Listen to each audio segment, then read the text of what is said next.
Hello, and welcome to another episode of the Growth Podcast. I am your host, Matt Bellotti, and I'm really excited today to dig into how to think about balancing social impact and mission with revenue and growth roles. There's a natural tension there, and I've been hunting around trying to get somebody that's done some growth work over at Headspace, which is one of my favorite companies, favorite products, and I'm really excited to have Keya Patel, who is the Director of Product Management of Growth at Headspace. Keya, thanks so much for joining.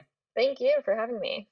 Absolutely. So, as I mentioned, Headspace is one of my favorite products. Kaya's got a pretty deep background in growth work at Headspace currently, prior at Dropbox. So, Kaya, why don't you give a quick background on yourself and then we'll go ahead and jump in. Yeah, for sure. So like you mentioned, I've been at Headspace for about 3 years now, which is absurd to think about, both a lot of time and no time at all. And at Headspace, I'm focused on growth, as you mentioned. And for me, what that means is more tactically things like our welcome flow, pricing, deciding what content is free versus paid, and thinking about the typical growth funnel.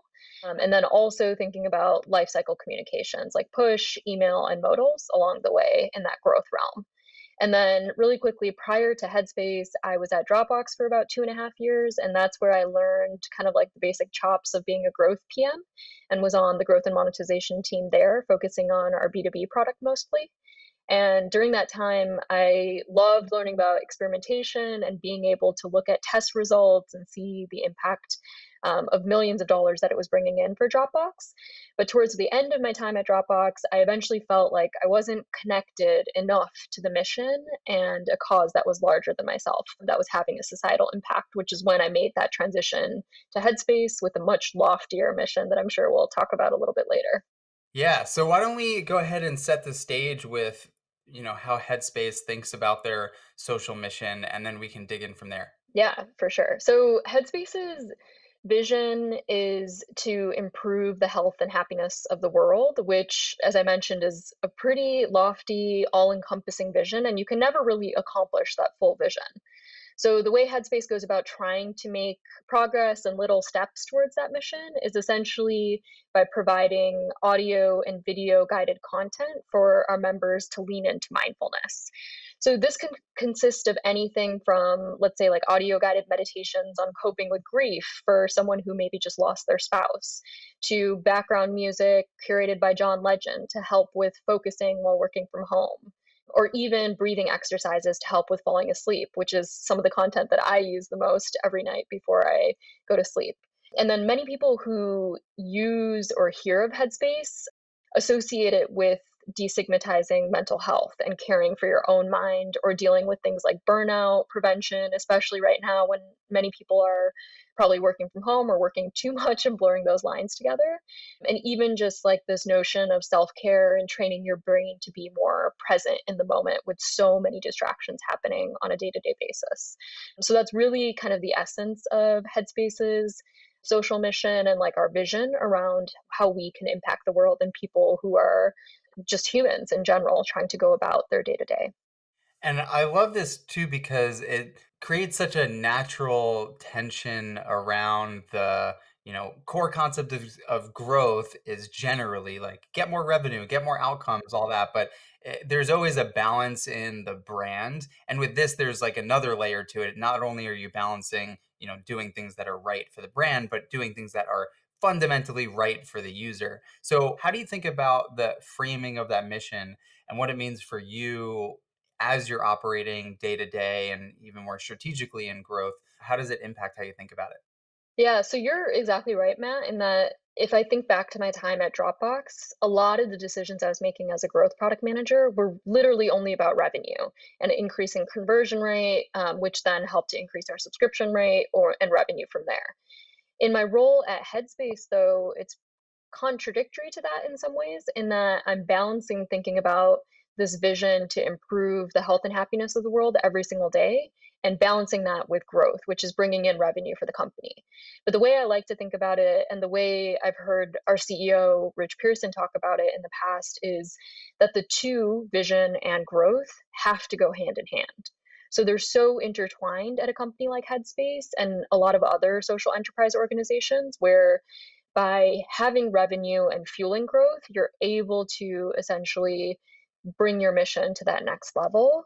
and vice versa. So if you lean more into the mission sometimes, it can help with revenue as well. And I think we'll talk through some of those examples as well, but those that essentially allows you to then be able to play off of the two and have those two really work jointly together in order to have a company that has an impact on something in the world.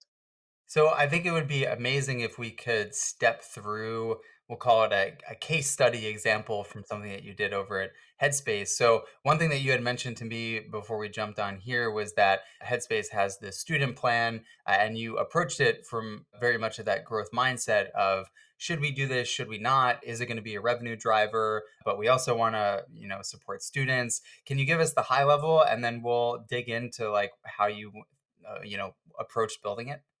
So the high level of the student plan is what happened was, if I rewind and think back to the summer of 2018, which is when we were thinking about the student plan, it was actually something that our customer support and member experience team brought as an area that our members were looking to for us to explore quite a bit.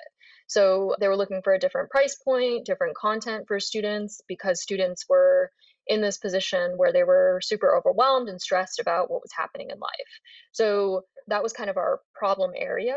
And my team went about trying to solve for that problem area and create a student plan and pricing and launching that in order to address this population or the segment of users, which were so ripe in terms of what our mission stands for and being able to improve the health and happiness for this segment of our audience that we normally maybe don't tap into as often. So, on one hand, you could just approach it and say, well, our mission is that we want to support these people. So, let's go ahead and roll it out, right? Do a discounted Exactly. student plan and go for it.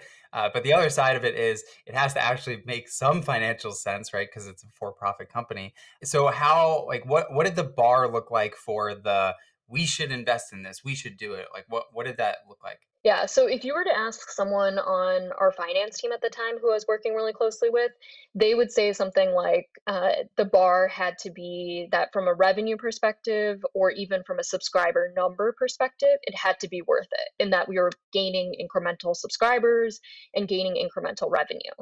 If you were to ask someone maybe on our content team or on our social impact team, they would say, are we serving this population of users, which are students who are, again, really stressed or overwhelmed for maybe the first time in their lives by entering a university environment or being away from home. So, depending on who you asked, the bar was different. To me, the bar was actually being able to kind of have both of those hand in hand again and see if we could experiment to understand if those two could line up in a way that allowed, again, that mission and revenue perspective to be joint. So it's almost like there's a layer to your job here, which is it's not compromise, but it's a heightened collaboration between those stakeholders to make sure that everyone feels like the needs are being met. Of course, in any growth or product role or marketing role, you still have to, collaborate with all your stakeholders. But in this case, there are like fundamentals at play more so than in general, like for profit. That's the core goal outcome. Exactly. Yeah, there definitely is. And how that comes about is essentially each team or department, I would say, leans maybe one way or the other in terms of like mission versus revenue. But at the end of the day, all of us get behind something like having data or having experimentation tools in order to prove out going one way or the other. So, luckily, because we speak that common language of let's just try it, let's just experiment with it, see what the experiment results say, that allows us to have an even playing ground across every single team and department at Headspace, which might go one way or the other in terms of mission versus revenue. So, what did that experiment look like? How did you structure it? How did you get people on board? What was the criteria? Exactly. So, in terms of experimentation, what we did was in June of 2018, we created this experiment plan where we looked to understand in market at places like Amazon Prime or at Spotify with their student plan, what were they pricing their student plan at, and how should we reflect that at Headspace? So, we ultimately decided to test three different price points. $99 a year, which was our control and our existing full price product, $49 a year, which was an intermediate 50% off type of product for our student plan, and then a really drastic $999 a year, which was giving our student plan about an 80% discount off of our full price product. So, what this looked like more tactically was anyone who went to headspace.com/subscriptions, they would see one of those variations. Either they would see our headspace.com/subscriptions with just the full price, or they would see a headspace.com/subscriptions with a student plan at $49 a year, or they would go to that page and see a student plan at $9 or $10 a year.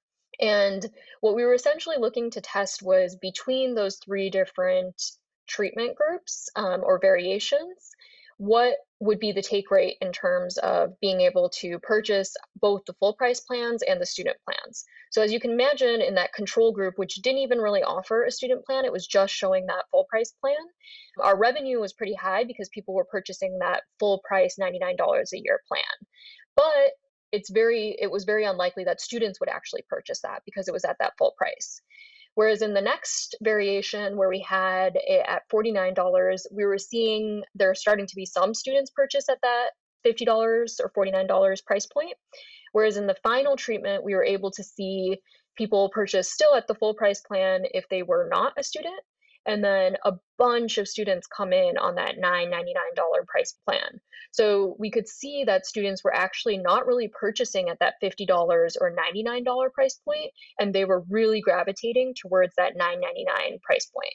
And mind you, this was set up as a typical kind of like A/B test or multivariate experience where only certain people get bucketed into each of those experiences. So you can't really see that we're testing. You don't really know that that's happening if you're landing on our page.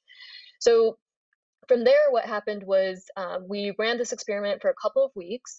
And at the end of the experiment, we looked at the number of people who are coming in on our full price plan and the student plan and modeled out what the conversion rate was and what the subsequent revenue was from each of the treatment groups and the control group.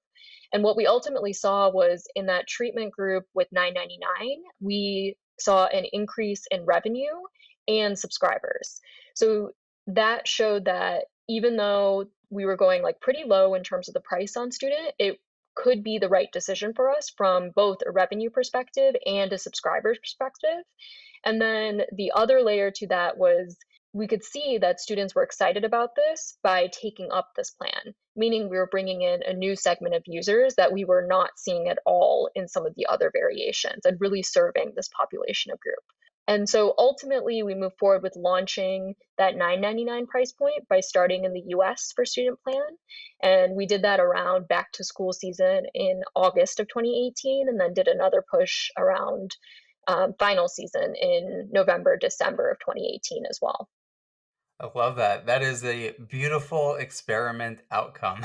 I know. So that's an ideal case. I was like actually pleasantly surprised that it played out like this because imagine if it didn't, or if on the control side that won out, or even the 49 price point went out, we would probably be having a different conversation with like our finance team or social impact team or customer service team, where we would have had to figure out is the price point, is it necessary to have that price point be a little bit higher at $20 or $49 like we tested instead of such a low rate that we tested and ended up working out. Yeah.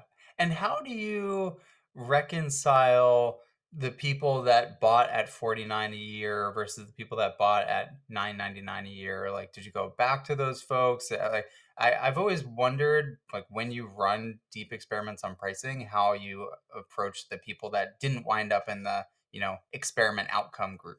Yeah, so that's a good question, Matt. Normally, what we do at Headspace, or what my policy is I work really closely with our member experience or support team, and usually what we do is anyone who reaches out, we award them with that lower price if they ask about it.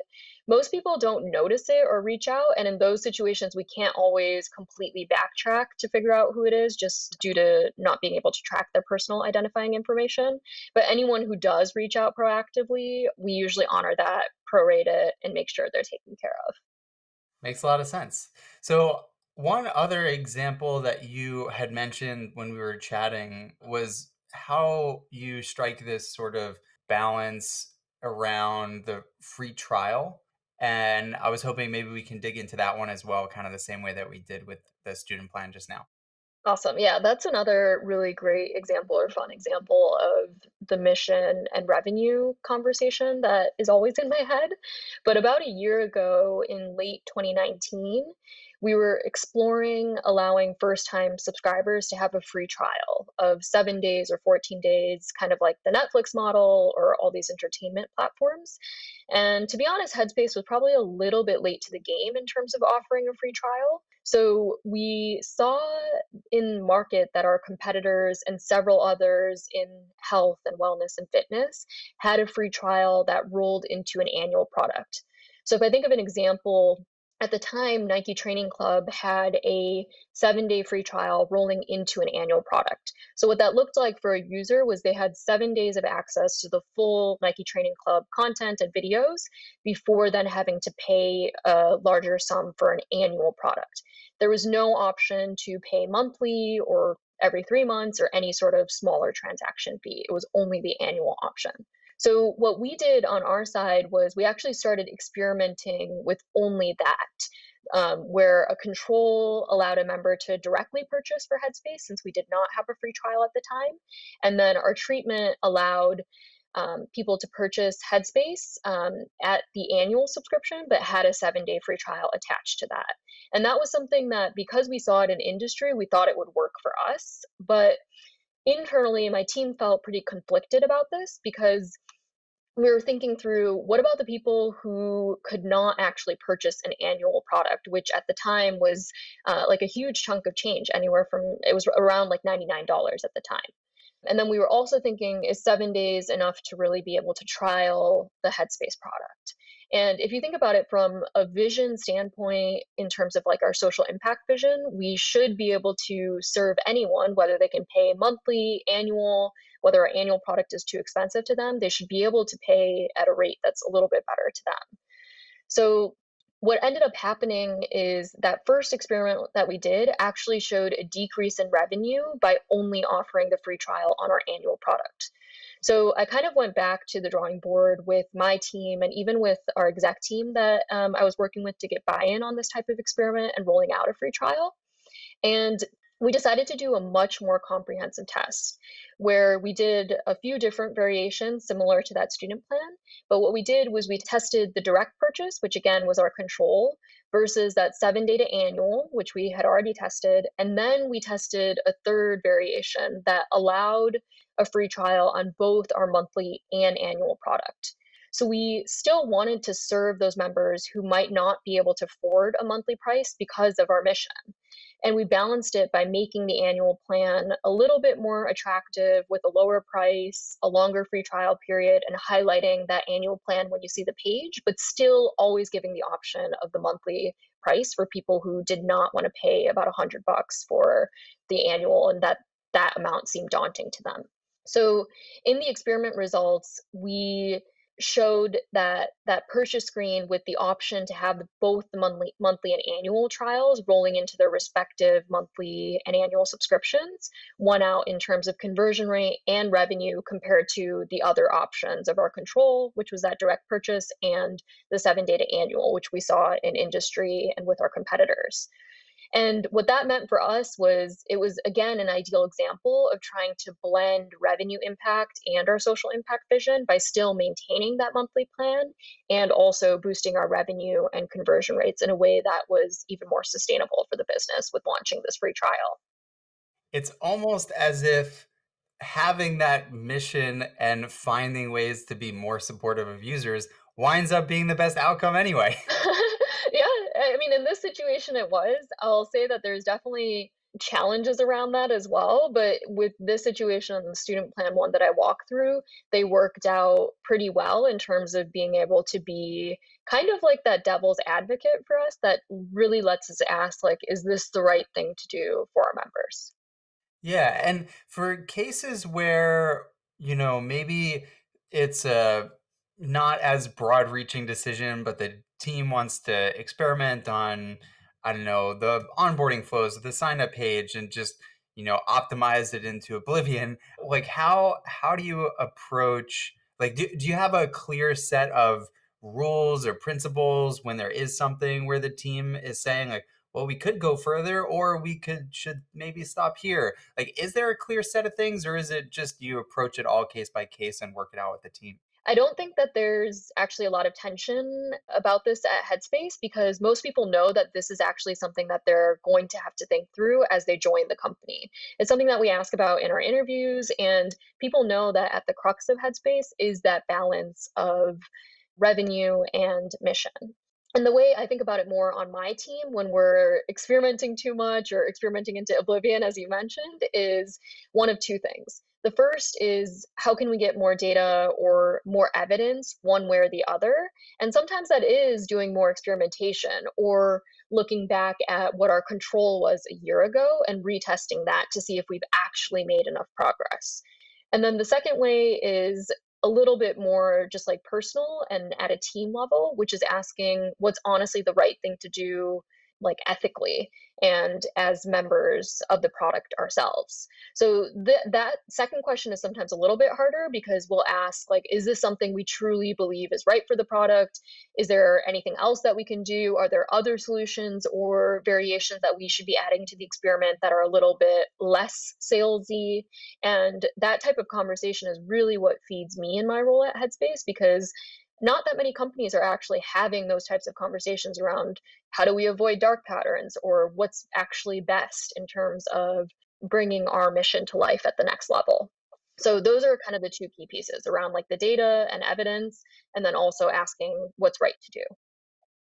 And I love the part around the what you're saying for data where maybe a year later go back and test the control that you had originally started with, right? You're not moving on and forgetting about that, but you're actually like checking yourselves along the way to make sure that you're still true to an increase from something that was maybe like 3 iterations ago or something. Exactly. Yeah. So an example of that is we right now, Headspace has about probably like 10 to 15 pieces of content unlocked for anyone who's on our free version of Headspace before they upgrade to our Headspace Plus or our subscription product.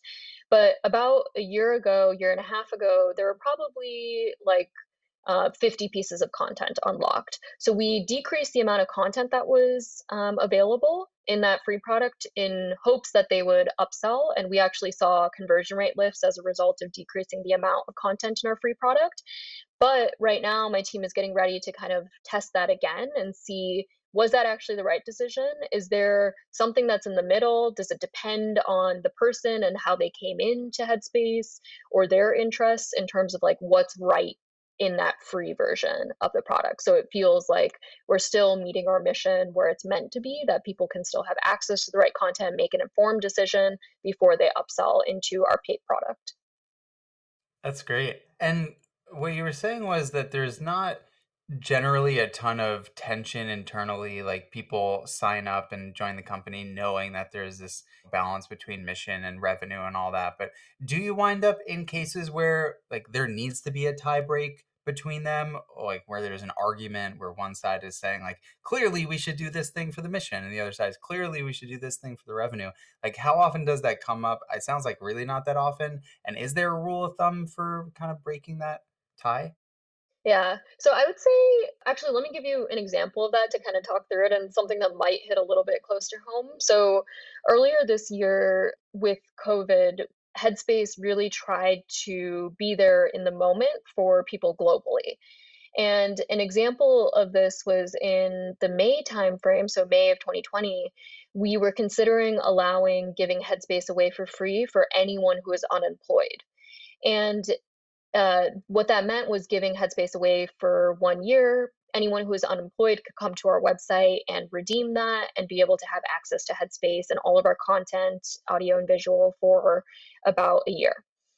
So, in that type of situation, you can imagine that on my team on monetization, I'm thinking through like, what if these people would have even paid? Like, what is the risk to us in terms of cannibalization? And what I thought through at the time was essentially we were having that kind of conflict in my mind and across the organization around like what's right for our mission, which is obviously giving away this for free to those who are unemployed and impacted by COVID and the job situation at the time.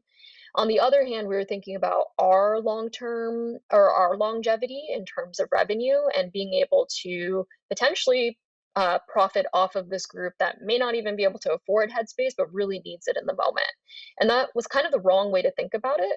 And what we ended up doing was our finance team actually modeled out what we do think will happen as a result of offering Headspace for free for those folks who are unemployed.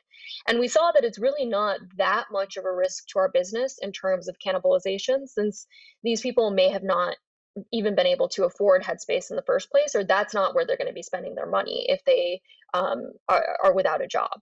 So what we ended up doing was, again, modeling that out, de-risking what we were thinking as worst case scenario, which was somehow by doing this, we would lose money or lose revenue, and then buying or having all our teams kind of like buy into that as this is honestly what's right to do for our mission. Even if there is any risk, we've de-risked it from a modeling perspective.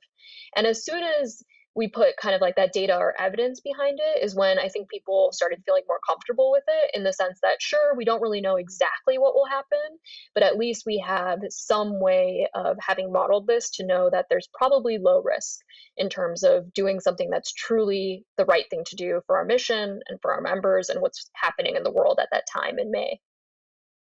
That is a great example. Thanks for talking through that. Maybe one last question I got is I'm sure that there, as your leadership team grows and expands, you're going to hire some people that are probably coming from backgrounds that are pure for profit, not really mission driven type places. And then you have other people that are really attracted to the mission and are coming from maybe a nonprofit type background. And how do you think about and how do you see like leadership maintaining like that what it sounds like is a really healthy balance between these two things.